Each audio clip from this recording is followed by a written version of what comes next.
Hello mga ka-for life. Good day po sa inyong lahat. Another blessing na naman po ang dumating. So, unboxing time na naman ng aking panalo sa paraffle ni Ma'am Joris. So, shout out Joris Vlogs of Dong Ivy Community.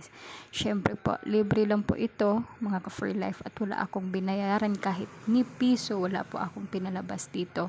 So, thankful po ako kay Miss Joris kasi siya po yung naging gabay ko sa pag-moderator. At ngayon po ay isa na po akong ganap na moderator ng Dong Ivy Community. So, thank you po Miss Joris sa blessing na iyong ibinigay at sa gabay po as always.